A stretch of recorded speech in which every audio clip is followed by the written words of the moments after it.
নমস্কার, আপনারা দেখছেন সংকেত মিডিয়া, সোজা কথা সহজভাবে। নমস্কার, সংকেত মিডিয়ায় আপনাদেরকে স্বাগত। এই মুহূর্তে আমরা সরাসরি রয়েছি দক্ষিণ দিনাজপুর জেলার বালুরঘাটে। আজকে রোববারের দিনও এবং চারিদিকে আমরা জানি যে এই সময় একটা এসআইআর নিয়ে প্রচণ্ড কাজের চাপ চলছে। আমরাও আমাদের টিম সংকেত মিডিয়া তারা বালুরঘাটের বিভিন্ন জায়গায় ঘুরছিল, কিন্তু ঘুরতে ঘুরতে আজকে হঠাৎই আমরা পেয়ে গেছি আরও একবার বালুরঘাট পৌরসভার পৌরাধ্যক্ষ অশোক কুমার মিত্র, এবং তার সাথে রয়েছেন এই টাউনেরই বিভিন্ন দায়িত্বে থাকা আধিকারিক নেতৃত্বরা এবং কিছু কর্মীরাও। কিছুটা মেলা ঘুরতেও আর কিছুটা জনসংযোগ একসাথে দুটো নিয়ে উনি আজকে বালুরঘাটের যে এক্সপো মেলা সেখানে আমরা পেয়ে গেছিলাম ওনাকে। এটা সরাসরি কথা বলবো যে আজকে এই রোববারের সন্ধ্যেতে একসাথে দুটো কিভাবে পরিকল্পনা করেছেন। দাদা, এই এক্সপো মেলা আমরা দেখেছি কিছুদিন আগে আপনি উদ্বোধনে এসেছিলেন, আজকে কর্মী সহকর্মীদের নিয়ে কি প্ল্যান থেকে? প্ল্যান বলতে দেখুন, আমরা প্রত্যেকেই আমাদের সর্বময় নেত্রী, আমাদের পশ্চিমবঙ্গের মুখ্যমন্ত্রী মমতা বন্দ্যোপাধ্যায়ের নির্দেশে এবং আমাদের দলের সেনাপতি অভিষেক বন্দ্যোপাধ্যায়ের যে নির্দেশ, প্রত্যেকটি নেতৃত্ব থেকে শুরু করে যারা আমাদের সহযোদ্ধা তারা এখন আমাদের এসআইআর নিয়ে আমরা ব্যস্ত। তো স্বাভাবিকভাবেই আমরা বালুরঘাট বিধানসভার যে আমাদের ওয়্যার রুম সেখানেই আমরা ছিলাম, এবং ওয়্যার রুমের কাজ শেষ করার পর সমস্ত নেতৃত্ব দেখতেই পাচ্ছেন, মহিলা নেতৃত্ব রয়েছেন, বর্ষিয়ার নেতৃত্ব অঞ্জনদা, জেলার নেতৃত্ব রয়েছেন, বিএলএ 1 অরুণবাবু, আমাদের তরুণবাবু রয়েছেন, এবং যুব আমাদের সভাপতি বালুরঘাট শহরের ভাতৃপতি মুনিও ছিল, আরও অনেকেই ছিলেন, এবং অন্যান্য আরও মহিলা নেতৃত্বরাও রয়েছেন সকলেই। তো আমরা ওয়্যার রুমেই ছিলাম। সমস্ত কাজ শেষ করার পর সবাই আমরা একটু আলোচনা করলাম যে বালুরঘাট তথা আমাদের বালুরঘাটবাসী তথা জেলাবাসী অধীর আগ্রহে আমরা অপেক্ষা করি এক্সপো মেলা কতদিনে আসবে। তো সেই এক্সপো মেলার অলরেডি শুরু হয়েছে বালুরঘাট শহরে। তো সবাই আমরা একটু চলে এলাম হাঁটতে হাঁটতে, একটু জনসংযোগ হলো, এবং পাশাপাশি আমাদের এক্সপো মেলায় আমরা একটু সকলে মিলে একটু আমরা ঘুরলাম এবং কিছু মানুষের সঙ্গে কথা বললাম। পাশাপাশি বিভিন্ন স্টল আপনারা দেখতেই পাচ্ছেন মেলায়। এই এক্সপো মেলা তো 32তম বর্ষে এবার পড়েছে।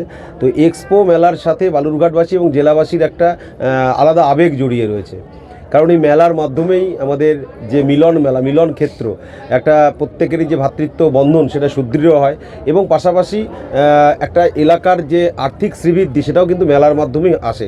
কারণ এখানে প্রচুর স্বনির্ভর গোষ্ঠীর মহিলারা যেমন স্টল দিয়েছেন, এবং প্রচুর যারা উদ্যোগপতি রয়েছেন স্থানীয় এবং বহিরাগত, আমাদের আউট অফ ডিস্ট্রিক্ট কিছু উদ্যোগপতি এবং বালুরঘাট শহরের জেলার বিভিন্ন উদ্যোগপতি তারাও স্টল দিয়েছেন, এবং পাশাপাশি এবছরে কিন্তু আউট অফ স্টেট আমাদের পশ্চিমবঙ্গের বাইরেও বেশ কিছু উদ্যোগপতি তারাও কিন্তু এখানে এসেছেন, স্টল দিয়েছেন।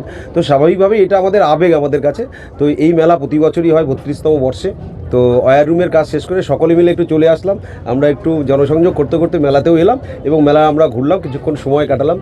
এবং পাশাপাশি জানেন যে এই মেলার যিনি কর্ণধার এবং যার উদ্যোগেই মেলা হয়, আমাদের সকলেই চিনি আমরা ভাইদা, তার যিনি মিসেস আমাদের শিখাদি কাউন্সিলর, ওনার সঙ্গেও দেখা হলো, ওনার সঙ্গেও আমরা একটু কিছুটা সময় কাটালাম, এবং সকলে মিলে একসঙ্গে আমরা কিছুটা সময় মেলায় কাটিয়ে প্রত্যেকের সঙ্গে কথা বললাম। এবং পাশাপাশি এই যে আজকে রবিবারের যে আমাদের যে সন্ধ্যাটা, সেই রবিবারের সন্ধ্যাটা আজকে আমরা সকলে মিলে এইভাবে আমাদের দলীয় নির্দেশ, জনসংযোগ এবং মেলার মাধ্যমে, জনসংযোগের মাধ্যমে এবং মেলায় কিছুটা সময় কাটানো, এইভাবেই সন্ধ্যাটা আজকে আমরা অতিবাহিত করলাম। মানে কাজের প্রচন্ড প্রেশারের মাঝখানে একটু স্বাচ্ছন্দ্য হলো এবং তার সাথে জনসংযোগও হলো। জনসংযোগে যে মানুষের সাথে কথা বললেন, এখানে কি এখান থেকে কোনো বিশেষ কিছু বালুরঘাট নিয়ে তথ্য বা কিছু উঠে এলো, বা জনসংযোগ করতে গিয়ে কি কিছু পেলেন এখানে তথ্য? না, সে তো অবশ্যই। দেখুন, মানুষ এই যে এসআইআর যে প্রক্রিয়াটা, যেটা এই যে এসআইআর একটা 2002 সালেও হয়েছে, তো স্বাভাবিকভাবে 2 বছরের একটা এসআইআর প্রক্রিয়া। এবার এই এসআইআরের আমরা তো পক্ষেই রয়েছি, কিন্তু বিষয়টা হচ্ছে এসআইআরের নাম করে সাধারণ মানুষকে একেবারে একটা আতঙ্কগ্রস্ত করে তোলা, এবং পাশাপাশি বিজেপির এক এক নেতৃত্ব এক একভাবে কথা বলে তারাই যেন জাতীয় নির্বাচন কমিশনের কাজ করছে, তারাই যেন জাতীয় নির্বাচনের কমিশনের যে স্টেটমেন্ট যেন তারাই দিয়ে দিচ্ছেন, বলছেন 1 কোটি ভোটার বাদ যাবে, 1.5 কোটি ভোটার বাদ যাবে। তো মানুষের মধ্যে একটা আতঙ্ক তৈরি করা এবং এসআইআরের মাধ্যমে একটা ঘুর পথে এনআরসি প্রয়োগ করার যে অপচেষ্টা, সেইটার বিরুদ্ধে আমরা, এবং তার জন্য যেন বৈধ একটা ভোটারও না বাদ যায়, তার জন্য আমাদের লক্ষ্য সেটা আমরা যেমন এসআইআর সহায়তা কেন্দ্রের মাধ্যমে সাধারণ মানুষকে আমরা সজাগ করছি, সচেতন করছি, আমরা ফর্ম ফিল আপ থেকে শুরু করে বিভিন্ন ধরনের সহায়তাগুলো করছি, তেমনি পাশাপাশি আমরা কিন্তু আমাদের মানুষের কাছে পৌঁছে আমরা পরিষ্কার এই মেসেজটাই দিতে চাই যে ভারতবর্ষের শুধু নয়, আজকে পশ্চিমবঙ্গের ক্ষেত্রে এই যে এসআইআরের মধ্য দিয়ে সাধারণ মানুষের একটা মৌলিক অধিকার কেড়ে নেওয়ার যে চক্রান্ত এবং মানুষের গণতান্ত্রিক অধিকার প্রয়োগ করার যে অধিকার সেটাকে হরণ করার যে একটা চেষ্টা করা হচ্ছে, সেই জন্য আমরা দল তৃণমূল কংগ্রেসের নির্দেশে এবং আমাদের নেতা সেনাপতি যুব সমাজের আইকন অভিষেক ব্যানার্জির নির্দেশে আমরা সাধারণ মানুষের কাছে পৌঁছে যাচ্ছি, জনসংযোগ করছি, সাধারণ মানুষকে আমরা বোঝাচ্ছি, পাশে আছি, সহায়তা করছি। দেখবেন বিজেপি কিন্তু সাধারণ মানুষের পাশে নেই, বিজেপি কোনো এসআইআর ক্যাম্প সহায়তার মাধ্যমে সাধারণ মানুষের পাশে নেই, কিন্তু আমরা আছি। তো আমাদের একটাই স্ট্যান্ড পয়েন্ট, একটা বৈধ ভোটারও যাতে এসআইআরের নাম করে বাদ না দিতে পারে, বাদ যেন না যায়, তার জন্য আমরা যা আমাদের দলীয় নির্দেশ থাকবে সেটা আমরা যেমন একদিকে করব, তেমনি সাধারণ মানুষের মাধ্যমে, জনসংযোগের মাধ্যমে বাড়ি বাড়ি গিয়ে প্রয়োজনে আমাদের এই ক্যাম্পগুলোর মধ্য দিয়ে যেভাবে আমাদের সহায়তা করা দরকার সমস্ত রকমভাবে আমরা করছি, সাধারণ মানুষকে আমরা বোঝাচ্ছি। এবং সাধারণ মানুষ কিন্তু আজকে এসআইআরের নাম করে আপনারা জানেন প্রচুর বিএলও আজকে কিন্তু তাদের যে ওয়ার্ক পেশা তার জন্য আত্মহত্যা করেছে। এবং সর্বোপরি একটা জিনিস যেটা আমরা বলেছিলাম যে 2 বছরের প্রক্রিয়া 2002 সালে হয়েছে, আজকে সেটা 2 মাসের মধ্যে করতে চাইছে। আজকে দল তৃণমূল কংগ্রেস কিন্তু তার জন্য বিরোধিতা করেছে, তার জন্য সবসময় বলেছে এবং তার জন্য কিন্তু মাঠে ময়দানে নেমে আমরা সাধারণ মানুষকে সহায়তা করছি। কিন্তু দেখুন পরবর্তীকালে নির্বাচন কমিশন কিন্তু মানতে বাধ্য হয়েছে এবং পাশাপাশি 7 দিন পুরো প্রক্রিয়াটাকেই কিন্তু পিছিয়ে দিয়েছে। তো এখানেই তৃণমূল কংগ্রেসের নৈতিক জয়। অনেক ধন্যবাদ দাদাকে। আমরা সরাসরি কথা বলে নিলাম বালুরঘাট পৌরসভার পৌরাধ্যক্ষ অশোক কুমার মিত্রের সাথে।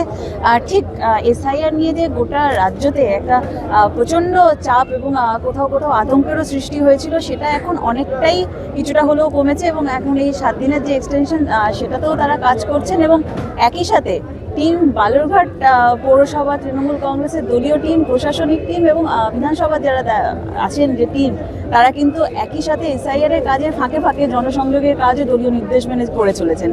আপনারা চোখ রাখুন সংকেত মিডিয়ার পর্দায়। ক্যামেরায় সবিতার সাথে আমি মৌসুমী, বালুরঘাট।